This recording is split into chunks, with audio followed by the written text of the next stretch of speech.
오늘도 주님께서 부어주시는 새 힘으로 독수리처럼 비상하시는 복된 시간이 되시기를 소망합니다. 오늘 우리가 함께 읽었던 이 출애굽기 25장 말씀은 이스라엘 백성들의 광야 여정에서뿐만 아니라 인류의 역사의 전체에서도 가장 가슴 벅찬 하나님의 사랑 고백이 담긴 본문의 말씀입니다. 하나님께서는 저 높은 시내산의 정상에 계셨습니다. 백성들은 감히 그곳을 쳐다보지도 못했고 또한 경계선 너머로 다가가지도 못했습니다. 거룩하신 창조주 또한 죄인인 피조물 사이에 좁힐 수 없는 영원한 간격이 있었습니다. 그런데 오늘 8절 말씀에 보면 내가 그들 중에 거할 성소를 그들이 나를 위하여 짓되라고 말씀합니다. 이 말씀은 우주보다 크신 하나님께서 바로 이 먼지 날리는 그 광야의 초라한 텐트로 들어오시겠다라는 하나님의 선언입니다. 그래서 이스라엘 백성 한복판에 집을 짓고 그리고 너희의 이웃이 되어서 함께 숨쉬고 함께 살겠다라는 하나님의 의지가 바로 이 성소의 시작이 되는 것입니다. 하나님께서는 성소를 지으라고 하시면서 가장 먼저 백성들에게 예물을 가져오라고 명령하십니다. 오늘 말씀에 보면 금, 은, 놋, 청색, 자색, 홍색실, 가죽, 조각목 등 성소를 짓는 데에 필요한 수많은 재료들이 나열되고 있습니다. 그런데 우리가 여기서 아주 중요한 하나님의 마음을 발견하게 됩니다. 하나님께서는 이 재료의 종류들보다도 그 재료를 드리는 마음의 태도를 훨씬 더 중요하게 여기셨다라는 말씀입니다. 2절 말씀에 보면 이스라엘 자손에게 명령하여 내게 예물을 가져오라 하고 기쁜 마음으로 내는 자가 내게 바치는 것을 너희는 받을지니라 라는 말씀입니다. 하나님께서는 기쁜 마음으로 내는 자의 것만 받으라라고 말씀하십니다. 억지로 내는 것, 체면 때문에 내는 것, 인색함으로 내는 것은 거절하신다라는 뜻입니다.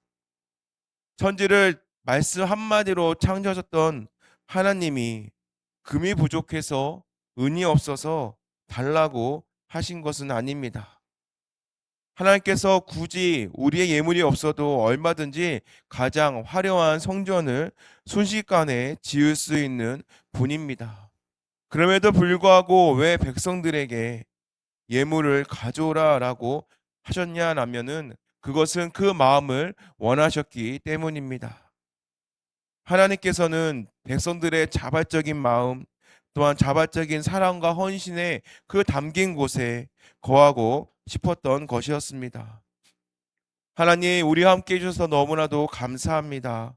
주님을 위해 내 소중한 것을 드립니다. 라는 바로 그 고백이 담긴 그 예물, 또한 자발적인 그 사랑의 고백들이 모여서 바로 기둥이 되고 휘장이 되고 그리고 덮개가 될 때에 그곳이야말로 하나님께서 기뻐하시는 거룩한 처소가 되는 것입니다. 이 기쁜 뜻이 오늘날 우리의 신앙생활에도 그대로 적용이 됩니다. 하나님께서는 우리의 돈이나 재능 그 자체를 필요로 하지는 않으십니다. 하나님께서 찾으시는 것은요, 그 물질과 그 재능에 담겨 있는 우리의 자원하는 심령이다라는 것을 기억하시기 바랍니다. 몸만 와서 그냥 드리고 있는 건조한 예배, 습관적으로 드리는 헌금, 억지로 하는 봉사, 하나님께서는 그것을 통해 일하지 않으십니다. 비록 작을지라도 때로는 그게 초라해 보이나 할지라도 진실한 사랑으로 드리는 마음이 있을 때에 우리의 심령이 주님께서 거하시는 성소가 되는 것입니다. 그렇게 기쁜 마음으로 바로 주님 앞에 우리의 시간과 삶을 드리시기를 바랍니다. 그리고 이제 하나님께서는 성소를 짓는 재료를 말씀하신 후에 그리고 가장 먼저 지성소 깊은 곳에 둘 증거계를 만들라라고 명령하십니다. 그리고 그거 위에 순금으로 만든 덮개를 씌우라고 하십니다. 이것이 속죄소입니다.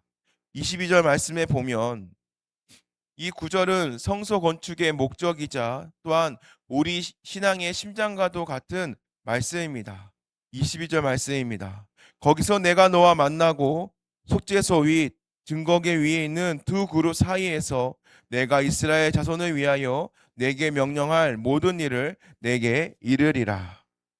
하나님께서는 거기서 내가 너와 만나겠다라고 약속하십니다. 바로 그 장소가 이 속죄소 위입니다. 그렇다면 증거계 안에는 무엇이 들어가 있을까요? 십계명이 새겨진 돌판이 들어갑니다.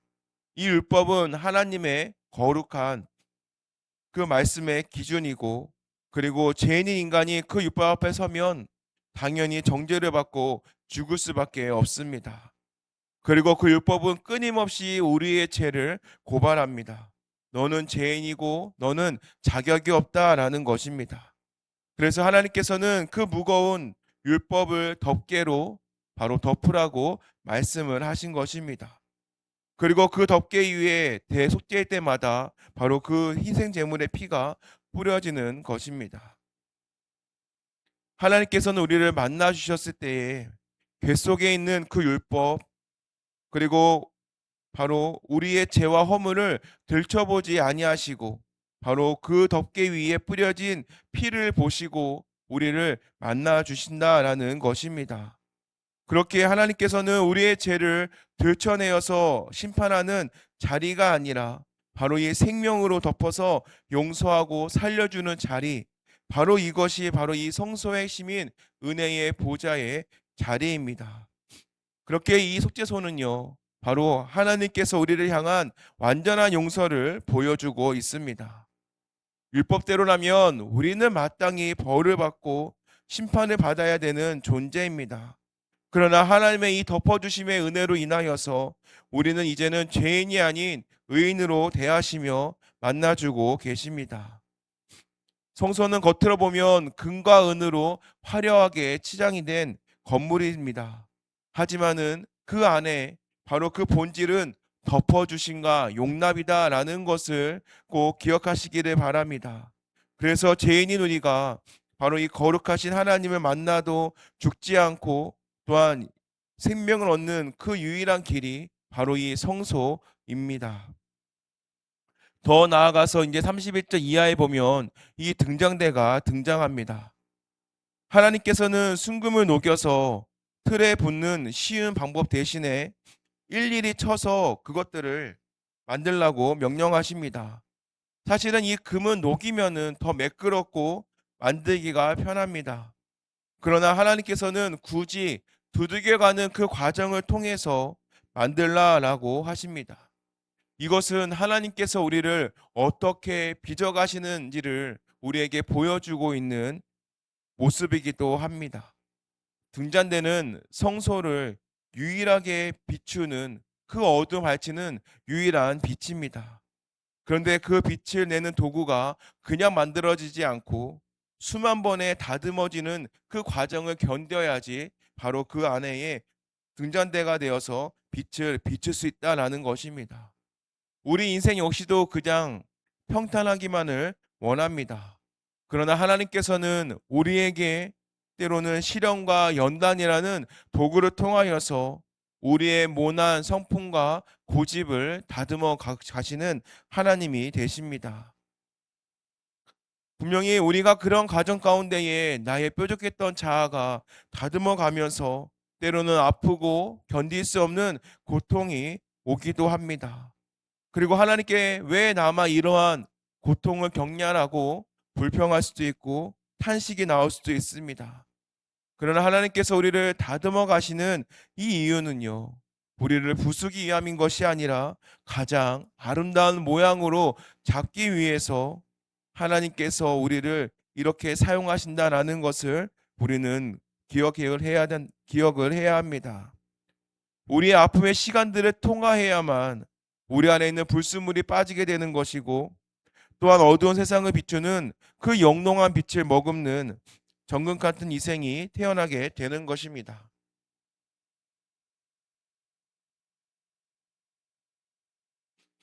오늘 말씀에 보면 오늘 이 말씀을 통해서 우리에게 이렇게 묻습니다. 너는 나를 위해서 성소를 지을 마음이 있느냐라는 것입니다. 바로 우리의 마음의 가장 중심을 하나님께 내어드리는 것, 그리고 또한 그것이 억지가 아닌 기쁨으로 순종하는 것, 그리고 나의 부족함을 인정하면서 날마다 은혜의 그 덮개 아래로 숨는 것, 바로 이것이 우리 안에 지어져야 될 영적 성소인 줄 믿습니다. 그리고 하나님께서는 저 멀리 하늘에서만 계시는 분이 아닙니다. 오늘 우리 성도님들이 흘리고 있는 그 땀방울의 현장 가운데에서, 또한 반복되고 있는 그 일상의 현장 가운데에서 하나님께서는 우리와 함께 하기를 원하십니다. 그렇기 때문에 오늘 우리에게 주어진 이 하루를 바로 내 안에 계신 주님을 의식하면서 사시기를 바랍니다. 바로 내 안에 거룩한 주심이 주님이 함께하고 계신다라는 사실을 마음에 새기시기를 바랍니다. 그래서 우리의 따뜻한 말 한마디, 우리의 정직한 태도, 그리고 기쁨으로 섬기는 그 헌신 하나하나가 바로 하나님께서 머무시는 아름다운 초소, 또한 그러한 거룩의 재료로 사용되게 되어준 줄 믿습니다. 사랑하는 성도 여러분, 신앙생활은 내가 하나님을 찾아 올라가는 고행이 아닙니다. 하나님께서 내 삶의 가장 낮은 자리에까지 내려오셔서 장막을 치시고 또한 은혜를 누리는, 바로 그것이 우리의 신앙생활이다라는 것입니다. 그래서 매일의 삶 속에서 하나님과 이 동행하는 이 은혜를 누리고, 또한 우리의 삶 자체가 하나님께서 기뻐하시는 향기로운 성소가 되시기를 주님의 이름으로 축원합니다. 기도하겠습니다.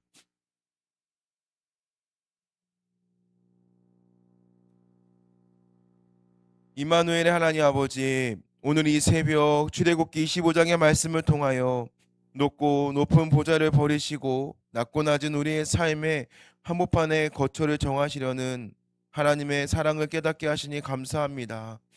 우주보다 크신 하나님께서 좁디 좁은 이 내 마음을 성소 삼아 들어오시겠다라고 하셨사오니, 이 감당할 수 없는 은혜 앞에 우리의 마음의 문을 활짝 엽니다.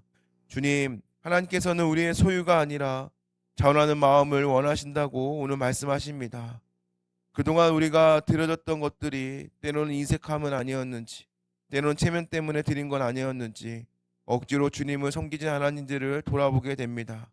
하나님, 그 가운데 굳어진 우리의 마음이 있다면 성령으로 녹여주시옵시고, 또한 나를 또 구원하시는 데 감격하여 기쁨으로 드리는 자원하는 심령이 회복되게 하여 주옵소서. 나의 시간, 나의 물질, 나의 재능을 드릴 때에 그것이 아까운 소모인 것이 아니라 영원한 하나의 나라를 짓는 거룩한 재료가 됨을 믿게 하여 주옵소서. 하나님, 이 시간 주님 앞에 나오며 감사한 마음을 담아 주님 앞에 예물을 드립니다. 범사에 감사합니다. 범사에 감사합니다. 자녀들 믿음의 가정으로 세워 주옵소서. 생각과 마음과 입술을 지켜 주시옵소서. 하나님, 이 시간 주님 앞에 드린 예물을 기쁘게 받아주시고, 하나님, 내게 있는 모든 것이 주께로부터 왔음을 고백하며 정성껏 구별하여 드렸사오니, 주님, 이 예물을 흠량하여 주시고 더욱더 예물이 사용되어지는 곳마다 하나님의 나라가 확장되게 하여 주시고, 또한 이 복음이 널리 퍼지는 귀한 도구가 되도록 주님께서 인도하여 주시옵소서. 그리하여 죽어가는 영혼이 주님께로 돌아오는 역사가 일어나게 하여 주시옵소서. 지금 이 시간 육체의 질병과 마음의 고통으로 신음하고 있는 환우들을 위해 기도합니다. 속죄소 위에서 우리를 만나 주시고 회복시켰던 주님, 그 여호와 라파 치료의 강선으로 환우들의 그 병든 몸과 마음을 비추어 주시고 속히 회복시켜 주시고, 또한 더욱더 하나님께서 주시는 평안함과 또한 그 강건함으로 오늘 하루도 넉넉하게 이겨내며 승리하는 삶이 되도록 인도하여 주시옵소서. 이제는 우리를 위하여 육신을 입고 이 땅에 장막을 치사 우리 가운데 거하시는 우리 주 예수 그리스도의 무한하신 은혜와 죄인된 우리들을 있는 모습 그대로 만나 주시되 사랑의 덮개로 덮어 주시고 용납하여 주시는 하나님 아버지의 넓고 크신 사랑하심과 우리 몸을 거룩한 성전 삼아 내주하시며 날마다 우리를 정금같이 빚어가시는 성령님의 함께하심이 오늘 말씀을 붙들고 억지가 아닌 자원하는 심령으로 주님을 매일매일 섬기며 삶 속에서 하나님께서 거하시는 거룩한 처소로 살아가기 결단하는 이곳에 함께 예배드리는 우리 모든 신남 성도들 머리 위에 그들의 가정과 직장과 또한 삶의 모든 자리 위에 지금부터 영원까지 함께 하시기를 간절히 축원하옵나이다. 아멘.